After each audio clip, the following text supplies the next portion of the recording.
Hello అండి, అందరికీ నమస్కారం. కచ్చపి టాక్స్ ఛానల్కి స్వాగతం. నా పేరు దీప్తి. మనం సూర్యదేవర రామ్మోహన్ రావు గారు రాసిన విజయం అనే నవలని చెప్పుకుంటున్నాం. ఇంతకు ముందు భాగంలో ఏం జరిగిందంటే, దేశద్రోహి అయిన సిద్ధార్థ న్యూక్లియర్ బాంబ్స్ ఉన్న జీపుల్ని, అందులో వాళ్ళున్నారని తెలియకుండానే పోలీసులు ఆ జీపుల్ని తరుముకుంటూ వెళ్లారు.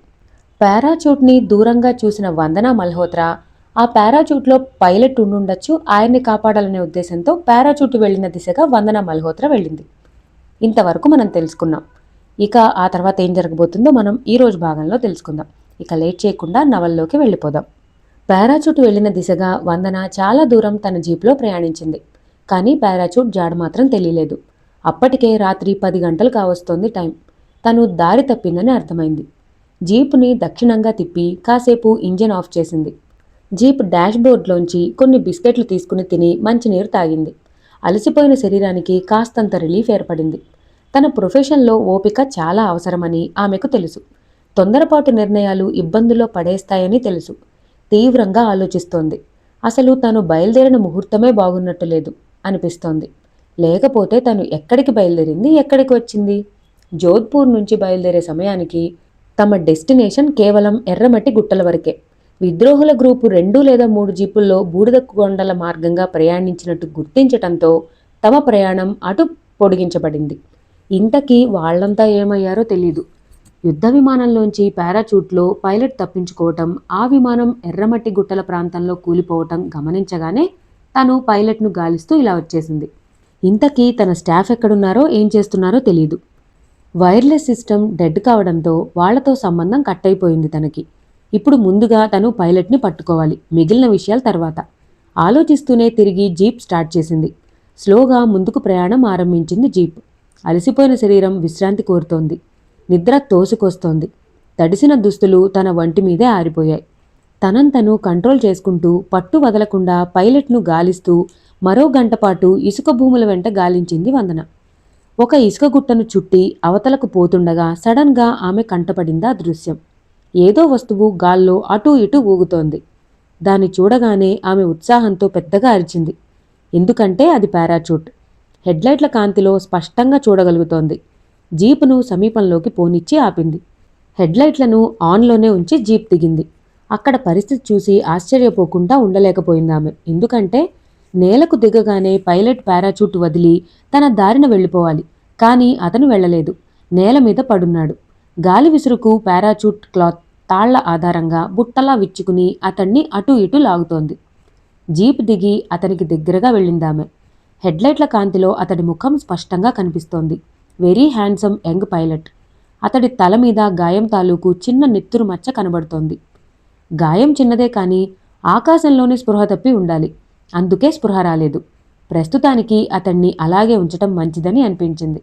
గాయాన్ని వాటర్తో కడిగి బ్యాండేడ్ చేసింది. ముఖం మీద నీళ్లు చల్లినా అతడు స్పృహలోకి రాలేదు. అతడి చేతులకి కప్స్ బిగించింది. పారాచూట్ తాళ్లలో ఒకదాన్ని లాగి తన జీప్కి బంధించింది. తరువాత జీప్లోకి వచ్చి రివాల్వర్ని రెడీగా పక్కన ఉంచుకుంది. హెడ్లైట్స్ ఆఫ్ చేసి సీటు మీద పడుకుంది. అంతే. చల్లటి ఎడారి గాలులు ఆమెను జో కొట్టి వెంటనే నిద్రపుచ్చాయి. నిశ్చింతగా నిద్రపోయిందామె. తిరిగి ఆమెకి మెలకు వచ్చేసరికి ఉదయం 5:30 గంటలు. తూర్పున కొద్ది కొద్దిగా విచ్చుకుంటున్నాయి వెలుగురేఖలు. ఉత్తినే మెలకు రాలేదామెకు. ఏదో బలమైన చప్పుడుకు నిద్రాభంగమైంది. ఉలిక్కిపడి లేచి రివాల్వర్ అందుకుంది వందన. జీపులోంచి బయటకి ఉలిక్కి చూసింది. అదే సమయంలో చేతులకు వేసిన హ్యాండ్ కప్స్తో జీపును కొడుతూ ముందు పక్కన నిలబడి కనిపించాడు ఆ యువకుడు. ఆమెను చూడగానే అతడి కళ్ళు విశాలమయ్యాయి. నాకు హ్యాండ్ కప్స్ వేసిందెవరు? కోపంగా అడిగాడు. Sorry sir, you are under arrest చెప్పింది. అరెస్టా? ఈ ఎడారిలో కూడా పోలీస్ స్టేషన్ ఉందా? రాత్రికి రాత్రి ఎక్కడి నుంచి ఊడిపడ్డావు? ఎవరు నువ్వు? చిరాగ్గా అడిగాడు. Hello, hold your tongue. Air force మనిషివని మర్యాద ఇస్తున్నా. సంతోషించు. ఐఎమ్ వందన మల్హోత్రా. జోధ్పూర్కి చెందిన సర్కిల్ ఇన్స్పెక్టర్ని. కావచ్చు బేబీ. నా చేతులకు హ్యాండ్ కప్స్ వేయమని ఎవరు చెప్పారు? బేబీ ఏమిటి? Give respect, take respect. లేకపోతే మర్యాద దక్కదు. ఏయ్, నీ బోడి మర్యాదలు ఎవరికి కావాలి కానీ నా హ్యాండ్ కప్స్ తీసి మాట్లాడు. తీస్తే పారిపోదామనా? షిట్, నీలాంటి అనుమానం పిశాచాన్ని డిపార్ట్మెంట్లోకి తీసుకున్న వాళ్ళని చెప్పాలి. బుద్ధుందా? ఎవరితో మాట్లాడుతున్నావో తెలుసా? ఎవరు నువ్వు? ఆకాష్, వింగ్ కమాండర్ని. టాప్ ర్యాంక్ పైలట్ని, శత్రువుని చంపటమే గాని వెన్ను చూపడం చేత కాని ఎయిర్ ఫోర్స్ వీరుణ్ణి. పిచ్చి ఆలోచనలు మాని ముందు రిమూవ్ బ్లడీ హ్యాండ్ కప్స్. పారాచూట్ని అర్జెంటుగా వదిలించుకోవాలి విసుగ్గా అరిచాడు. ఒక్క క్షణం ఆలోచించింది వందన. ఓకే, పారిపోయే ప్రయత్నం చేయకు, నా బుల్లెట్ ఎప్పుడూ దారి తప్పదు హెచ్చరించింది. నా ఆలోచన బుల్లెట్ కన్నా వేగమైంది మేడం, ఆ సంగతి నీకు తెలీదు అన్నాడు హుందాగా నవ్వుతూ. ఆ నవ్వు చూస్తుంటే మొదటిసారిగా ఆమె గుండె లయతప్పింది. మనసు స్పందించింది. ఏమిటిది? జీవితంలో ఇంతవరకు ఎప్పుడూ తెలియని పులకింత ఇతన్ని చూస్తే తనలో ఏర్పడుతోంది. నో డౌట్, ఖచ్చితంగా ఇతడు ఒక డేర్ డెవిల్. ఆలోచిస్తూనే అతని హ్యాండ్ కప్స్ రిమూవ్ చేసింది. తన పారాచూట్ బెల్ట్ని విప్పి అవతల పడేశాడు. ఎడారి గాలికి దూరంగా కొట్టుకుపోయింది అది. ఒకసారి బద్ధకంగా ఆవులిస్తూ ఒళ్ళు వెచ్చుకున్నాడు. ఒంటి నొప్పులు కొంచెం సర్దుకున్నాయి. థ్యాంక్యూ మేడం, వాటర్ ఉందా అడిగాడు. జీపులోంచి వాటర్ బాటిల్ ఒకటి తీసి అందించింది వందన. అతడు మౌత్ వాష్ చేసుకుని ముఖం కడుక్కున్నాడు. కొద్దిగా వాటర్ తాగి బాటిల్ రిటర్న్ చేశాడు. హ్యాండ్ కర్చీఫ్తో ముఖం తుడుచుకున్నాడు. అతన్నే చూస్తూ నిలబడింది వందన. తూర్పున వెలుగురేఖలు బాగా విచ్చుకుంటున్నాయి. తను ఊహించిన దానికన్నా అతను చాలా చక్కని అందగాడని గ్రహించింది. అంతేకాదు, చక్కని మాటకారి, గడసరి. మనిషికి ఆకలి అనేది లేకపోతే ఎంత బావుండేది. ఉత్త నీళ్లు తాగితే ఆకలి తీరదు కదా, ఏదన్నా తినాలి. సో తినటానికేమన్నా ఉన్నాయా? ఉన్నాయి, అవి నా కోసం తెచ్చుకున్నాను, నీకెందుకివ్వాలి? మేడం, కాకి డ్రెస్లో కూడా ఇంత అందంగా ఎందుకున్నావో ఇప్పుడు కదా అర్థమైంది. ఏమిటి? ఏమర్థమైంది? స్వార్థం ఆడవారికి గ్లామర్ని పెంచుతుందని ఎక్కడో చదివాను. అది 100% కరెక్ట్ అని అర్థమైంది. నువ్వెలా అర్థం చేసుకున్నా ఐ డోంట్ కేర్, నీకేమీ ఇవ్వను. అలాగంటే ఎలా మేడం? నా నుదుటి గాయానికి జాలితో ట్రీట్ చేశారు. పారిపోకుండా నా చేతులకు హ్యాండ్ కప్స్ వేశారు. నా కోసం జీపులో రాత్రంతా కాపలా కూర్చున్నారు. నన్ను అరెస్ట్ చేశారు. మీ పోలీసులు ఖైదీలకు ఆహారం పెట్టరా? గడుసువాడివే అంటూ నవ్వేసింది వందన. ఒక బిస్కెట్ ప్యాకెట్టు, వెన్న పూసిన 2 రొట్టెలు అతడికి అందించింది. తను కూడా ముఖం కడుక్కుని కొద్దిగా బిస్కెట్లు తీసుకుంది. తనకీ ఆకలిగానే ఉంది. నిన్న ఎప్పుడో ఇంట్లో చేసిన భోజనం. రాత్రి ఆ మాత్రం నిద్రపోయింది కాబట్టి సరిపోయింది. లేదంటే నిద్రమత్తుతో తను చాలా అవస్థపడేది. ఉన్నవి తిని ఇద్దరూ మంచినీరు తాగారు. టీ గానీ కాఫీ గానీ దొరకదా? జీపు సీటు మీద బైఠాయిస్తూ అడిగాడు. ఆమె చురచురా చూసింది. హలో, ఇది ఊరు కాదు, ఎడారి. నో కాఫీ నో టీ అంటూ వచ్చి డ్రైవింగ్ సీట్లో కూర్చుంది. కానీ ఇంజిన్ స్టార్ట్ చేయలేదు. దూరంగా ఆకాశంలోకి చూసింది. హెలికాప్టర్ ఒకటి ఎడారి మీదుగా ఎగురుతూ కనిపించింది. అది ఉత్తర వాయువ్యంగా సాగిపోతోంది. ఆకాష్ కూడా దాన్ని చూశాడు. They are searching. కూలిపోయిన బాంబర్ జెట్ ఈగిల్ కోసం మా వాళ్ళు ఎడారిలో గాలిస్తున్నారు చెప్పాడు. ఆమె ఆశ్చర్యంగా చూసింది. దేశీయంగా తయారైన యుద్ధ విమానం ఈగిల్ గురించా నువ్వు చెప్పేది? ఈగిల్ గురించి ఈ మధ్య పత్రికల్లో విశేషంగా రాశారు అడిగింది. ఎస్, అదే. ఫైనల్ టెస్టింగ్ కోసం రాత్రి 7 గంటలకు ఆ విమానంలో నేను, నా కో పైలట్ సిద్ధార్థ ఇద్దరం బయలుదేరాం. మనిషి స్వార్థానికి ప్రపంచంలోనే అతి ఉన్నత శ్రేణికి చెందిన ఈగిల్ని కోల్పోవలసి వచ్చింది అంటూ ఎంతో బాధగా నిట్టూర్చాడు ఆకాష్. ఆశ్చర్యం నుంచి ఆమె వెంటనే తేరుకోలేకపోయింది. ఏం జరిగింది? ఎందుకు కూలిపోయింది విమానం? నీ మాటల్ని బట్టి చూస్తే సాంకేతిక లోపం కారణం కాదని తెలుస్తోంది అడిగింది. ఓకే, లేడీస్ ఫస్ట్ అన్నారుగా, నీ వివరాలు ముందు చెప్పు. మీది జోధ్పూర్ అని చెప్పావు. ఎడారిలో డ్యూటీ వేశారా ఏమిటి? ఇలా వచ్చావు? రావలసి వచ్చింది. వసీం మాలిక్ అనే వ్యక్తి అనుమానాస్పద స్థితిలో కొందరు బిడారులకు దొరికాడు.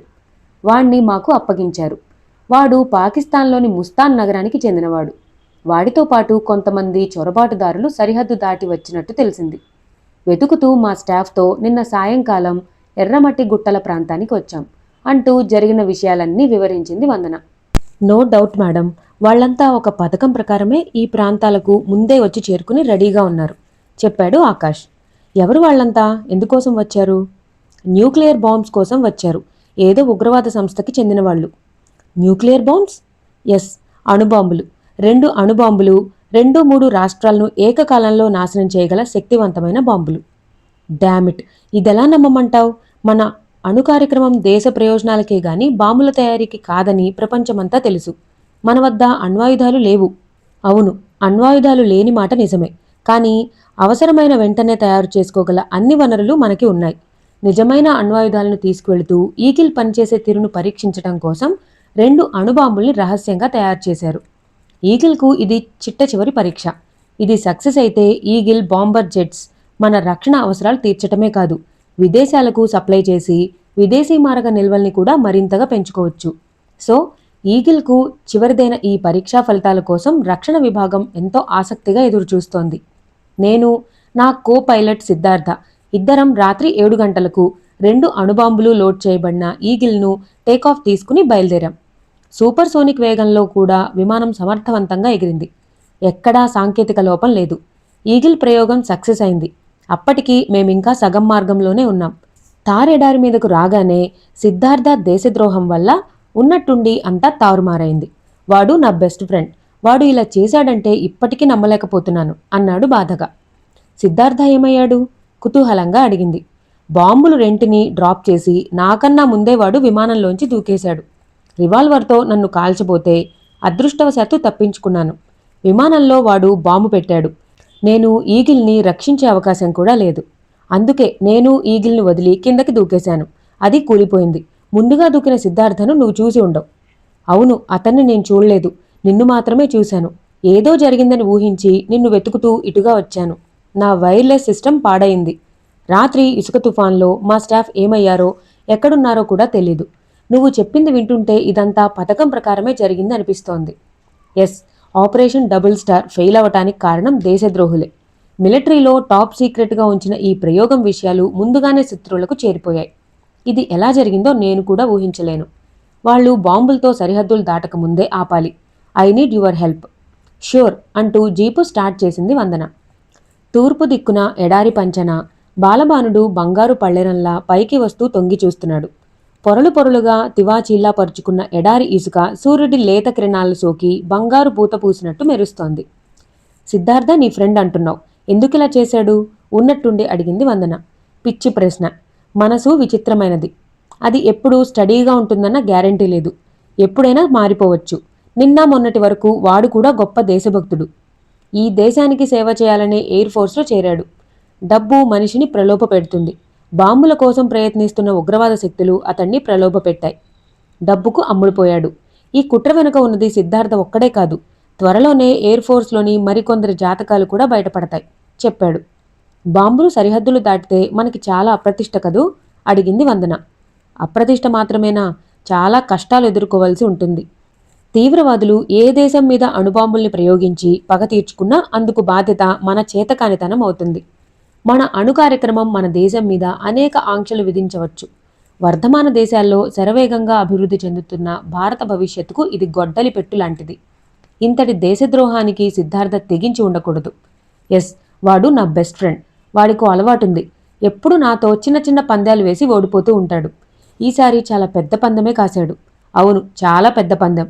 ఈసారి కూడా తప్పకుండా విజయం నన్నే వరిస్తుంది. ఆ నమ్మకం నాకుంది. న్యాయ పోరాటంలో ఎప్పుడు అంతిమ విజయం న్యాయానిదే మిస్టర్ ఆకాష్. నేను మీ వెంట ఉంటాను. తప్పకుండా విజయం మీదే అంది వందన. జీపు వేగంగా పరుగు తీస్తూనే ఉంది. అయితే ఇక్కడ ఒక విషయం ఆకాష్కి తెలియదు.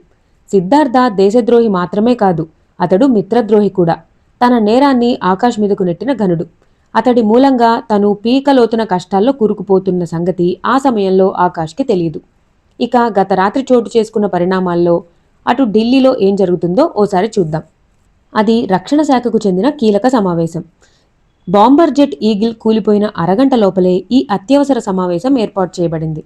మరోపక్క అటు మిలిటరీ ఎయిర్పోర్ట్ అథారిటీస్ విమానం కూలిపోయిన ప్రదేశాన్ని లొకేట్ చేసే పనిలో బిజీగా ఉన్నారు.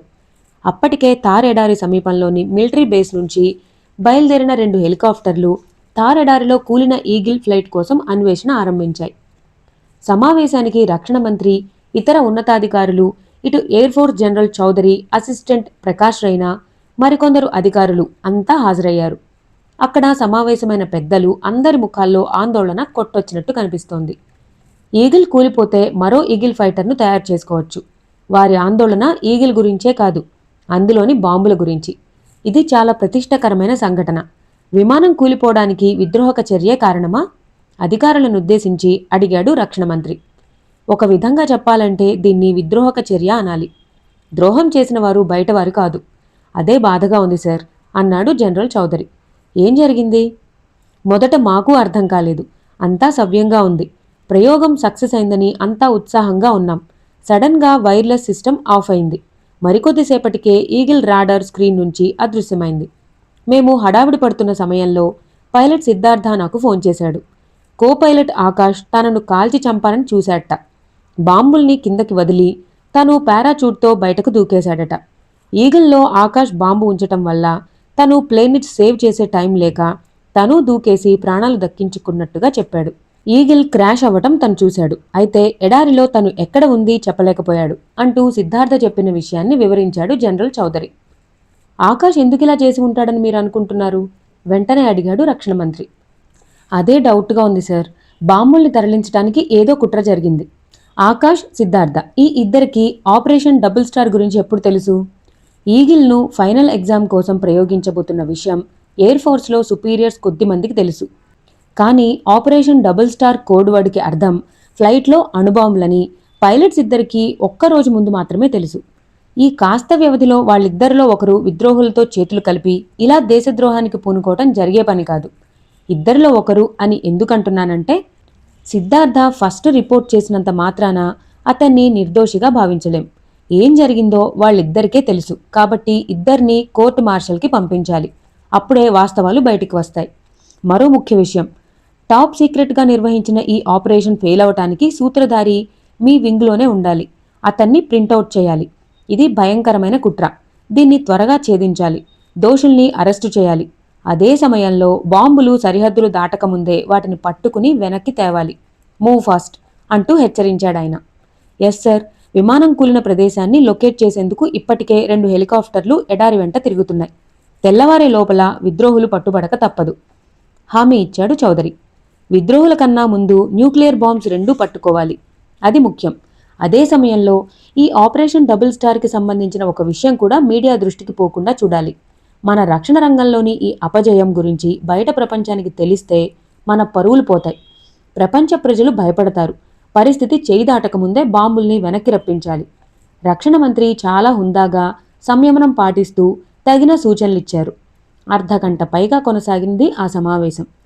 ఈ సమావేశానికి హాజరైన వారిలో పూర్తిగా మానసిక ఆందోళనకు గురై అన్యమనస్కంగా కూర్చున్న వ్యక్తి ఒకే ఒక్కడు. అతను ఎవరో కాదు, అసిస్టెంట్ జనరల్ ప్రకాష్ రైనా. రెహమాన్ వర్గం ప్రయాణిస్తున్న జీపులు నెమ్మదిగా ముందుకు సాగుతున్నాయి. హెడ్లైట్ల కాంతిలో ఎడారి వెంట పొరలు పొరలుగా పేర్చినట్టున్న ఇసుక భూములు, కుప్పలుగా రాసిపోసినట్టున్న ఇసుక గుట్టలు స్పష్టంగా కనిపిస్తున్నాయి. ఫ్రంట్ జీప్లో రెహమాన్ పక్కన కూర్చుని ఉన్నాడు సిద్ధార్థ. అప్పటికి అర్ధరాత్రి కావస్తోంది టైం. మిస్టర్ సిద్ధార్థ అంటూ పిలిచాడు రెహమాన్. వెనక జీపులో అనుచరులు బాంబులు దొరికిన ఆనందంలో ఉత్సాహంగా పాటలు పాడుకుంటూ వస్తున్నారు. చెప్పు రెహమాన్, ఏమిటి విషయం? అడిగాడు సిద్ధార్థ. ఏం లేదు, నువ్విప్పుడు గొప్ప ధనవంతుడివి. మరి ఏ దేశంలో స్థిరపడాలనుకుంటున్నావు? చెప్పాడు సిద్ధార్థ. అది విని పక్కున నవ్వాడు రెహమాన్. ఎందుకా నవ్వు? అడిగాడు. అగ్నిపర్వతం అని తెలిసి కూడా దానిమీదే కూర్చుంటానంటున్నావు, అందుకే నవ్వాను. వద్దు, ఎందుకంటే అగ్రరాజ్యం భవిష్యత్తు ఇప్పుడు అణుబాంబులు నిర్దేశిస్తాయి. నువ్వు మరో దేశాన్ని ఎంచుకో చెప్పాడు. అతడి మాటల్ని బట్టి ఈ బాంబులు వెంటనే ఏ దేశం మీద ప్రయోగించబోతున్నారో గ్రహించగలిగాడు సిద్ధార్థ. థ్యాంక్ యూ రెహమాన్, నీ సూచన పాటిస్తాను. ఆస్ట్రేలియాలో సెటిల్ అవుతాను అన్నాడు. ఇది తెలివైన నిర్ణయం, మెచ్చుకున్నాడు రెహమాన్. ఎడారి వెంట చల్లటి గాలులు వీస్తున్నాయి. మాగన్నుగా నిద్రపడుతోంది సిద్ధార్థకి. ఆ నిద్రలో అందమైన కళ. తనకో మరదలుంది. ఆమె పేరు కల్పన. పేరుకు తగినట్టే కవితా శిల్పం లాంటి అందం ఆమెది. ఆమె డాక్టర్ చదివింది. ప్రస్తుతం లూథియానాలో డాక్టర్గా పనిచేస్తోంది. తనంటే ఆమెకు ప్రాణం. తను అంతే. వచ్చే వేసవిలో తామిద్దరకు పెళ్లి చేయాలని పెద్దల సంకల్పం. కానీ ప్రస్తుత పరిస్థితిలో అది జరిగే పని కాదు. తను ఆస్ట్రేలియాలో మొదట సెటిల్ అవుతాడు. తర్వాత కల్పన్ను ఆస్ట్రేలియాకు రప్పించుకుని అక్కడే పెళ్లి చేసుకుంటాడు. సిడ్నీ, మెల్బోర్న్ మొదలైన చక్కటి నగరాలున్నాయి అక్కడ. తనకు సిడ్నీ అంటే చాలా ఇష్టం. అందాల సిడ్నీ సిటీలో తను సెటిల్ అవుతాడు. కల్పన తనకు తోడుగా ఉంటుంది. ఆమెకు స్వర్గలోకాలు చూపిస్తాడు. మరదలు డాక్టర్ కల్పనతో కలిసి ఆస్ట్రేలియాలో విహరిస్తున్నట్టు తీపి కలలు కంటున్నాడు సిద్ధార్థ. అంతలోనే అతడి కళ చెదిరింది. ఉలిక్కిపడి కళ్ళు తెరిచాడు. చెవులు రిక్కించాడు. గాలివాటున ఉత్తరం దిక్కు నుంచి ఏవో ఇంజన్ శబ్దాలు వినిపిస్తున్నాయి. తమ జీపుల శబ్దాలు కావవి. స్టాప్ స్టాప్ హియర్ పెద్దగా అరిచాడు. ఎక్కడ జీపు అక్కడే ఆగిపోయాయి. హెడ్లైట్లు ఆన్లోనే ఉంచమని ఇంజన్లు ఆఫ్ చేయించాడు సిద్ధార్థ. ఈ హడావిడి దేనికో అర్థం కాక కంగారు పడ్డాడు రెహమాన్. ఏమైంది? గాబరాను అణుచుకుంటూ అడిగాడు. ఒకసారి అలా విను, నీకే అర్థమవుతుంది. ఏమీ వినబడ్డం లేదా? సీరియస్గా హెచ్చరించాడు సిద్ధార్థ. అప్పుడు గమనించాడు రెహమాన్. జీపులో లేచి నిలబడుతూ చుట్టూ గమనించాడు. చీకటి తప్ప ఏమీ కనిపించటం లేదు. కానీ ఉత్తర భాగంగా ఏవో కొన్ని జీపులు హెడ్లైట్లు ఆన్ చేయకుండా చీకట్లలో ఇటే కదిలి వస్తున్నట్టు గ్రహించాడు. మనం కళ్ళు మూసుకుంటే ఖతమైపోతాం. వస్తున్నది మిలిటరీ క్యాన్వాయ్ కావచ్చు, లేదా ఎడారి దొంగలు కావచ్చు. ముందు మనం సేఫ్ ప్లేస్కు చేరుకోవాలి. పోనీయండి, మనం త్వరగా ఆ ఇసుక మేట అవతలకు చేరుకోవాలి. క్విక్, మీరంతా ఆయుధాలు రెడీగా ఉంచుకోండి. ఏ క్షణంలోనైనా అటాక్ జరగొచ్చు. మన వెహికల్స్ హెడ్లైట్లను ఆధారం చేసుకుని వాళ్ళిటు వస్తున్నారని డౌట్గా ఉంది. క్విక్ అంటూ అరిచాడు సిద్ధార్థ. అతడి హెచ్చరికతో రెహమాన్ని ఆవరించుకున్న మత్తు వదిలిపోయింది. అనుచరుల్లో ఒక్కసారిగా కలకలం రేగింది. జీపులు ముందుకు పరుగు తీశాయి. చూస్తుండగానే అవన్నీ రెండు ఎత్తైన ఇసుక గుట్టల మధ్యగా అవతలకు అదృశ్యమయ్యాయి. సరిగ్గా రెహమాన్ వర్గానికి ఉత్తరంగా 3 ఫర్లాంగుల దూరంలోనే ఉన్నాయి పోలీస్ వర్గాలు ప్రయాణిస్తున్న వాహనాలు. ఎస్ఐ సుధీర్, ఎస్ఐ రామ్లాల్ ఇద్దరూ మొదటి జీపులోనే ఉన్నారు. దిగువన ప్రత్యర్థుల జీపులు 3 కాసేపు ఆగి తర్వాత ఇసుక గుట్టల్లోకి అదృశ్యం కావటం చూస్తూనే ఉన్నారు. తమ వాహనాల్ని స్లో చేశారు. నో డౌట్ వాళ్ళు మనల్ని గమనించారు, హెచ్చరించాడు సుధీర్. నేను అదే అనుకుంటున్నాను. గమనించు, ఆ జీపులు ఎగువకు పోవటం లేదు. ఆ గుట్టల్లో లైట్లు ఆఫ్ చేసి ఆగిపోయారు. చూస్తే మనం వెతుకుతున్న ఉగ్రవాదుల గ్రూపు ఇదేనని డౌట్గా ఉంది అన్నాడు రామ్లాల్. వాళ్ళు ఎవరైనా గాని మనం వాళ్లను ఆపి ఎంక్వైరీ జరపందే వదలకూడదు. ఏమో మేడం వందన వాళ్ళకి బందీగా చిక్కినా ఆశ్చర్యపడాల్సింది లేదు. వాళ్ళని ఆపటం తేలిక కాదు, ఫైట్ చేయాలి. చేద్దాం, వాళ్ళు మర్యాదగా లొంగిపోతే సరి, లేదంటే కాల్పులు తప్పవు. నాకు డౌట్ ఉంది. ఏంటది? మనం బూడిద కొండల సమీపంలోనే ఉన్నాం. ఆ వాహనాలు కూడా ఈ కొండల వైపే ప్రయాణిస్తూ ఆ గుట్టల్లోకి తప్పుకున్నాయి. వాళ్ల సహచరులు కొందరు ఆ కొండగుట్టల్లో ఉండే అవకాశం ఉందా? ఖచ్చితంగా నిర్ధారించలేం రామ్లాల్. ఎందుకంటే రాత్రికి మజిలీ చేయటానికి బూడిద కొండలు అనువుగా ఉంటాయి కాబట్టి ఇటు వచ్చుండొచ్చు. లేదా నిజంగానే వాళ్ళు మనుషులు కొందరు అక్కడ ఉండి ఉండొచ్చు. ఆ ఇసుక మేటల్లోనే వాళ్ళని కార్నర్ చేయటం మంచిది అన్నాడు సుధీర్. అప్పటికి ఇసుక గుట్టల్ని సమీపించే వెహికల్స్. గుట్టలకి ఇవతలగానే కొద్దిసేపు వెహికల్స్ని నిలిపి ఉంచారు. ఏం చేద్దాం, డైరెక్ట్గా గుట్టల్లోకి ఎంటర్ అవుదామా అడిగాడు ఎస్ఐ రామ్లాల్. నో, వాళ్ళు మన కోసం మాటు వేస్తే చిక్కుల్లో పడతాం. నువ్వు ఆ జీప్లో గుట్టల్ని చుట్టి ఎగువకు వెళ్ళి లోనకు వచ్చే ప్రయత్నం చెయ్యి. కొందరు వ్యాన్లో ఎడం పక్కగా వెళ్ళి అటు నుంచి చుట్టి వస్తారు. నేను డైరెక్ట్గా ఈ జీప్తో పాటు ఎంటర్ అవుతాను. వాళ్ళు తప్పించుకోకూడదు, బీ అలర్ట్ అంటూ సూచించాడు సుధీర్. ఇక్కడే చిన్న పొరపాటు జరిగింది. వెహికల్స్ ఇంజన్ ఆఫ్ చేసి ఉంటే మోసం అర్థమై ఉండేది. తాము హెడ్లైట్లు ఆఫ్ చేసి చీకట్లలో ప్రయాణిస్తూ వచ్చిన అదే ట్రిక్ను ప్రత్యర్థులు ప్లే చేసే అవకాశం ఉందని ఎస్ఏలు ఊహించలేకపోయారు. రెహమాన్ అయితే ఇసుక గుట్టల్లో కాపు వేసి వస్తున్న వాళ్ళు ఎవరైనా గాని తుడిచేద్దాం అని ప్రపోజ్ చేశాడు. కానీ సిద్ధార్థ అందుకు సిద్ధంగా లేడు. తప్పనిసరి పరిస్థితిలోనే గన్స్ ప్రయోగించాలి. తప్పించుకునే అవకాశం ఉన్నప్పుడు వాటిని ప్రయోగించకూడదు. లైట్లు ఆఫ్ చేసి ఇసుకగుట్ట దాటి దక్షిణంగా వెళ్ళిపోదాం అంటూ సూచించాడు. అదే ప్రకారం ఆ జీపులు ముందుకు ప్రయాణించాయి. ఈ విషయం తెలియని పోలీస్ బలగాలు ఇసుక గుట్టల్ని చుట్టి 3 పక్కలా కవర్ చేస్తూ ప్రత్యర్థుల కోసం వెతుకుతూ గుట్టల్లో ప్రవేశించాయి. చివరకు అంతా కలుసుకున్నారు. కానీ కళ్ల ముందే ఆ గుట్టల్లో ప్రవేశించిన ప్రత్యర్థుల జాడ మాత్రం తెలియలేదు. ఆశ్చర్యంగా ఉంది, ఏమైపోయారు వాళ్ళు? చుట్టూ చూస్తూ అసహనంగా గొణిగాడు రామ్లాల్. చిన్నగా నవ్వాడు సుధీర్. వాళ్ళెవరో గాని చాలా తెలివైన వాళ్ళు. మన ట్రిక్ మన మీదే ప్రయోగించి నిశ్శబ్దంగా జారుకున్నారు అన్నాడు. అంటే లైట్లు ఆఫ్ చేసి చీకట్లో గుట్టలు దాటి వెళ్ళిపోయారంటావా? నమ్మలేనట్టు అడిగాడు. వెళ్ళిపోయారు, డౌటే లేదు. ఇంజన్ సౌండ్స్ కూడా వినిపించినంత దూరం వెళ్ళిపోయారు. ఏం చేద్దాం? ఇక ఈ రాత్రికి వాళ్ళని చేరుకోవటం సాధ్యం కాదు. మన వాళ్ళు కూడా అలసిపోయారు. మనం ఈ గుట్టల్లోనే విశ్రాంతి తీసుకుని తెల్లవారుజామున బయలుదేరటం మంచిది. Good idea. నేను బాగా అలసిపోయాను అంటూ టోపీ తీసి సీటు మీద పెట్టాడు రామ్లాల్. అక్కడే మకాం చేస్తున్నట్టు స్టాఫ్కి అనౌన్స్ చేశాడు సుధీర్. వెంట తెచ్చుకున్నవి ఏవో తిని వాహనాల్లోనే నిద్రకు ఉపక్రమించారంతా. సెంట్రీ డ్యూటీ అప్పగించబడిన కానిస్టేబుల్స్ ఇద్దరు మాత్రం తుపాకులు రెడీగా పట్టుకుని వాహనాలను చుట్టి రౌండ్స్ కొట్టడం ప్రారంభించారు. అప్పటికి టైం అర్ధరాత్రి 12 గంటలు. కుస్రు మనిషి ఆజానుబాహుడు, కలర్ బ్లాక్, తీక్షణమైన చూపులు, కరుకైన గొంతు, ఆచితూచి మాట్లాడే స్వభావం, 20 మంది అనుచరులు, 15 ఒంటెలతో కూడిన బృందానికి అధినాయకుడతను. బూడిద కొండగుట్టల్లోని గుహల్లో 5 రోజులుగా మకాం చేసి రహస్యంగా గడుపుతూ రెహమాన్ ఆర్డర్ కోసం వాళ్లంతా నిరీక్షిస్తున్నారు. తమ ప్రోగ్రాం గురించి వాళ్ళందరికీ తెలుసు. ప్రాణాలకు తెగించి సరిహద్దులు దాటి వచ్చిన వాళ్ళంతా తమ లక్ష్యం నెరవేర్చుకోవటం కోసం ప్రాణాలు తీయటానికి గాని ప్రాణత్యాగం చేయటానికి కానీ వెరవని కరోడాలు అందరూ. ఆత్మరక్షణకు అవసరమైన అధునాతన ఆయుధాలన్నీ రహస్యంగా వాళ్ల దగ్గర ఎప్పుడూ సిద్ధంగా ఉంటాయి. ఖుస్రు గుహలోంచి బయటకు వచ్చి ఎగువకు చూశాడు. ఎటు చూసినా బూడిద రంగులోని కొండగుట్టలు దర్శనమిస్తున్నాయి. ఎగువన కార్పెట్ పరిచినట్టు ఎడారి ఇసుక, దానిమీద షికార్లు చేస్తున్నాయి పల్చటి పొగమంచు తెరలు. దూరంగా తూర్పు ఎడారి పంచన బాలభానుడు పెద్ద పసిడి పళ్ళెరంలా ప్రకాశిస్తూ పొగమంచులోంచి తొంగి చూస్తున్నాడు. శీతాకాలపు చలిగాలులు ఆగి ఆగి వీస్తూ ఆహ్లాదం కలిగిస్తున్నాయి. గుహలకు దిగువన విశాలమైన ప్రాంతంలో 15 ఒంటెలు నెమర్లు వేస్తున్నాయి. తీరిగ్గా కొందరు అనుచరులు వాటిని పరామర్శిస్తూ కనిపించారక్కడ. మిగిలిన వాళ్ళింకా గుహల్లోంచి బయటకు వచ్చినట్టు లేదు. తెల్లవారుజామునే వాళ్లంతా లేచిపోయారు. సమీపంలోని నీటి బుగ్గ వద్ద స్నానాలు చేసి ఉదయం ప్రార్థనలు కూడా ముగించారు. ప్రస్తుతం అవతలి గుహలో వంటలు జరుగుతున్నాయి. రెహమాన్ ఆర్డర్ ప్రకారం వాళ్లంతా మరో గంటలో ప్రయాణం కావలసి ఉంది. ఆ బూడిద కొండలు సుమారు 10 కిలోమీటర్ల వైశాల్యంలో వ్యాపించి ఉన్నాయి.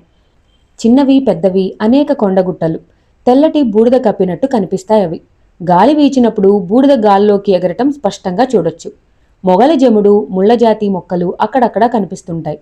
ఎత్తైన కొండగుట్టను చుట్టి అరడజను గుహలున్నాయి. అవి ఏ కాలంలో ఎవరు తొలిచిన గుహలో తెలిసిన వాళ్ళు ఎవరూ ఇప్పుడు లేరు.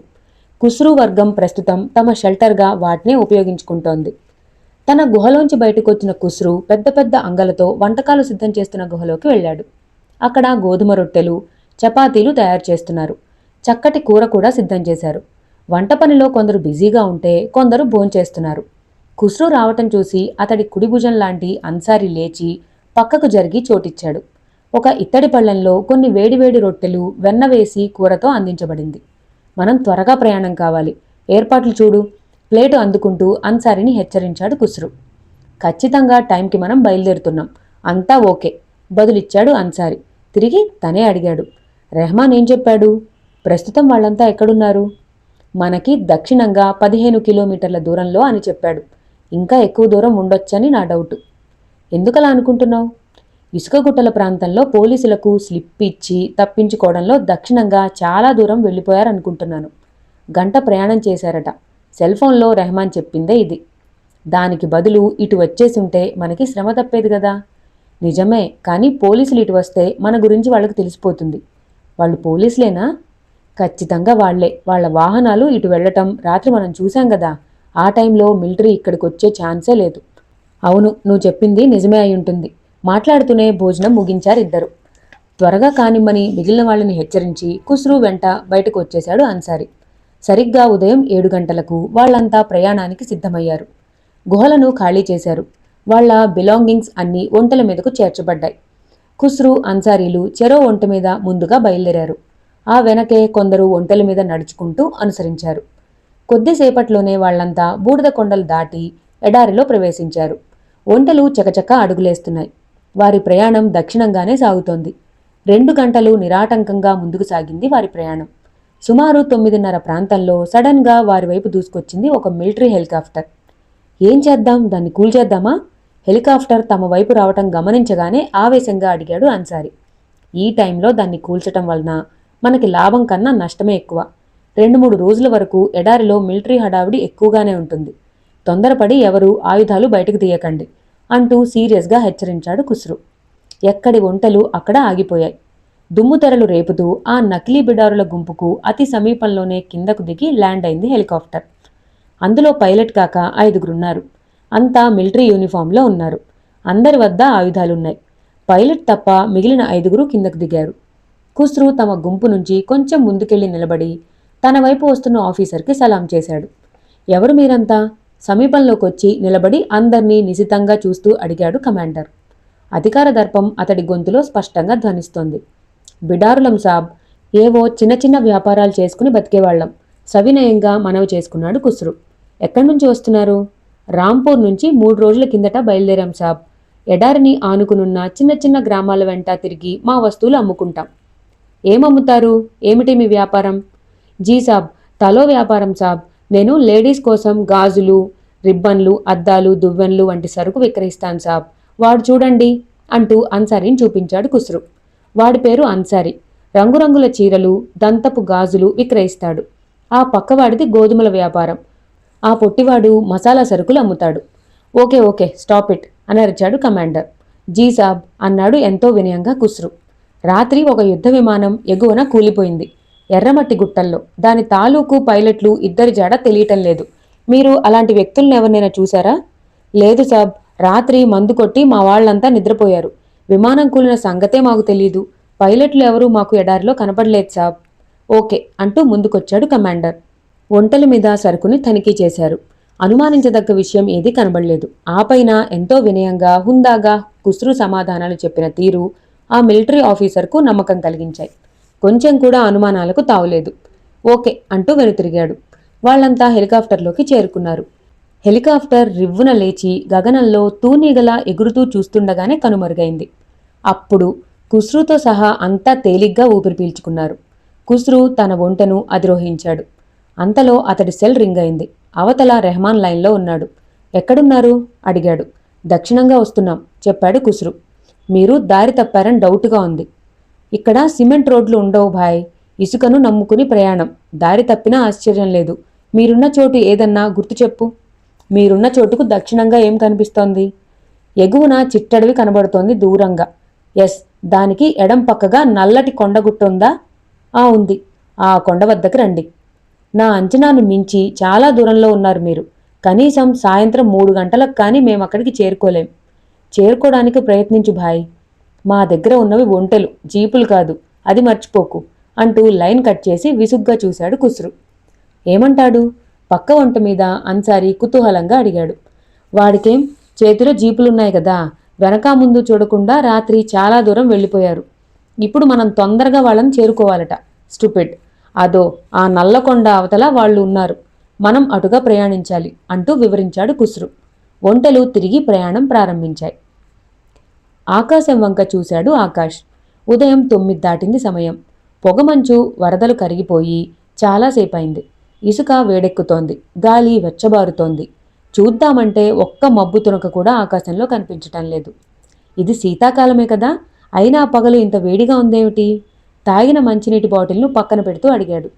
అతడి మాటలకు సిఐ వందన మల్హోత్రా చిన్నగా నవ్వింది. ఉదయం నుంచి తనే జీప్ నడుపుతోంది.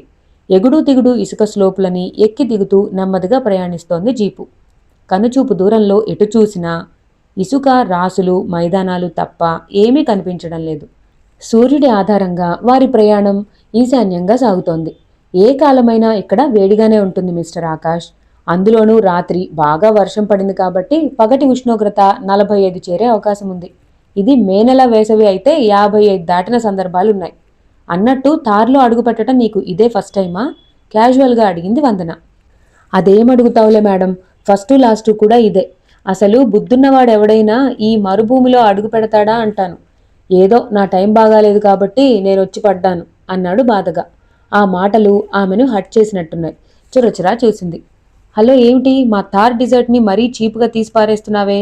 ఎన్నో యుద్ధాలను చూసిన వీరభూమిది. ఎందరో వీరుల నెత్తూరుతో తడిసిన మాతృభూమి.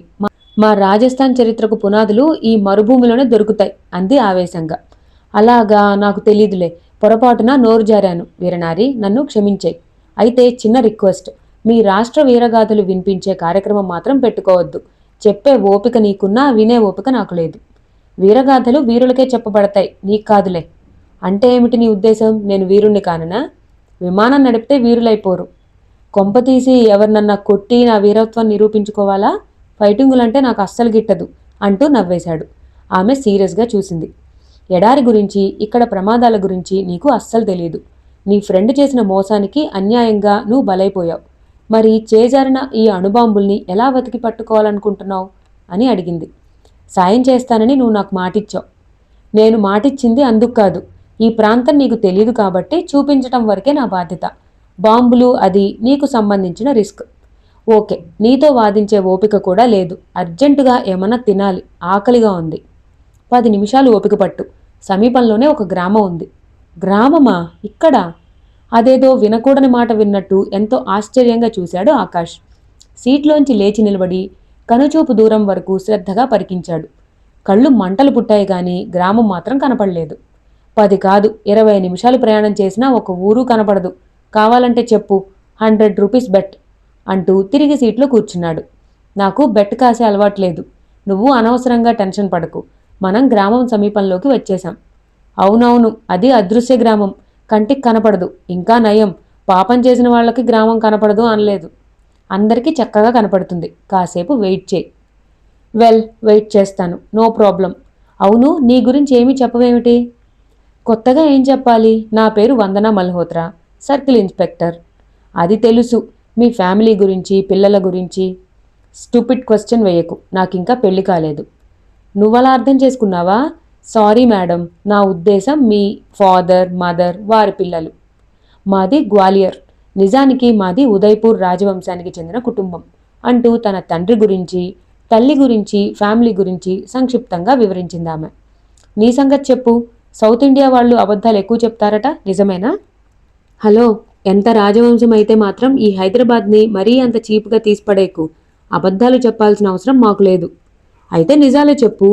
నా పేరు ఆకాష్ అంబటి. అంబటి అదేమిటి? ఇంటి పేరు. మా డాడీ మహదేవ్, ఆయన doctor. Mother Ashalatha, history professor.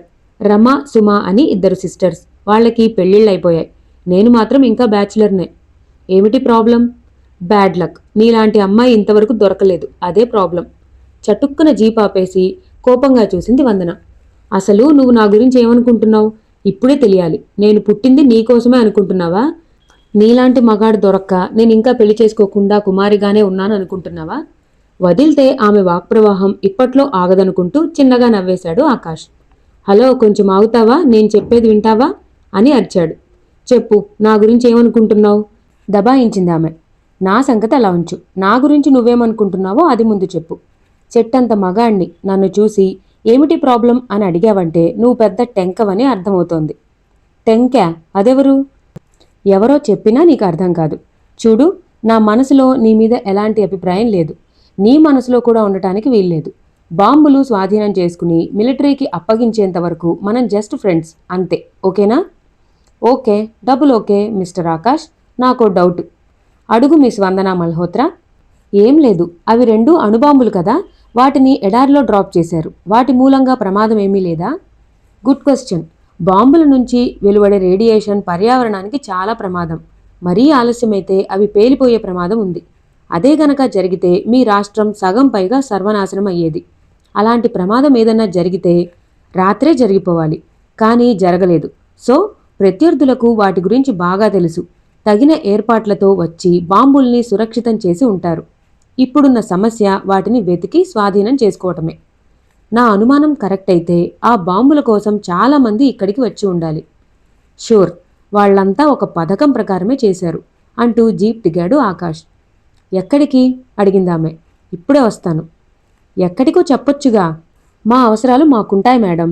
ప్రతి చిన్న విషయం చెప్పి చేయాలంటే సాధ్యం కాదు అంటూ అంత దూరంలోని పొదల వైపు అడుగులేశాడు. ఇతన్ని అర్థం చేసుకోవటం చాలా కష్టం అనుకుందామె.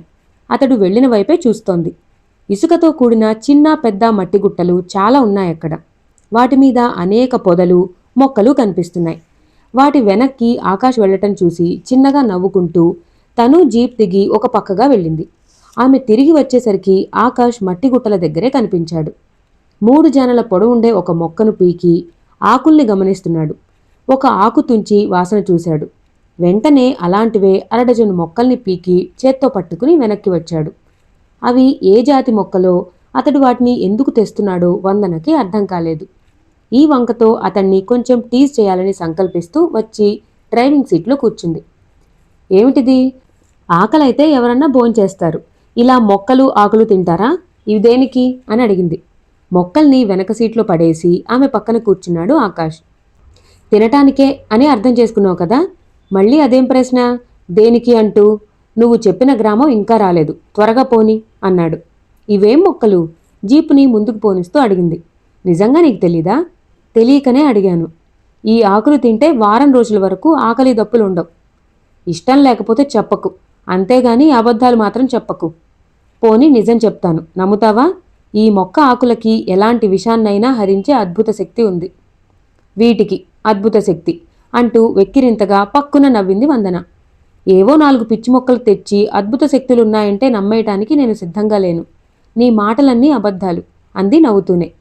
థ్యాంక్యూ మేడం, నీ అభిప్రాయాన్ని మార్చుకోమని నేను చెప్పను. ఎందుకంటే నీ మాటలు 100% నిజాలు అంటూ ఆమె నవ్వుతో తను శృతి కలిపాడు ఆకాష్.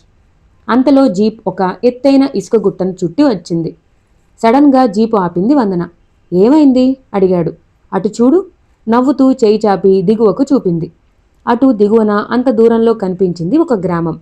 అంత క్రితం ఎంత వెతికినా కనబడింది ఇప్పుడు సడన్గా ఒక గ్రామం కంటపడగానే నిజంగానే ఆశ్చర్యపోయాడు ఆకాష్. ఉత్సాహంతో పెద్దగా అరిచాడు. లోయలోని ఆ గ్రామం దిశగా జీపుని వేగంగా దూకించింది వందన. ఇప్పుడు మన నవల్లో ఒక చిన్న బ్రేక్ తీసుకుందాం. తర్వాత ఏం జరగబోయేది మనం వచ్చే భాగంలో తెలుసుకుందాం. ఈ వీడియో గనక మీ అందరికీ నచ్చినట్టయితే నా ఛానల్ని ఖచ్చితంగా సబ్స్క్రైబ్ చేసుకోండి. Thank you for watching.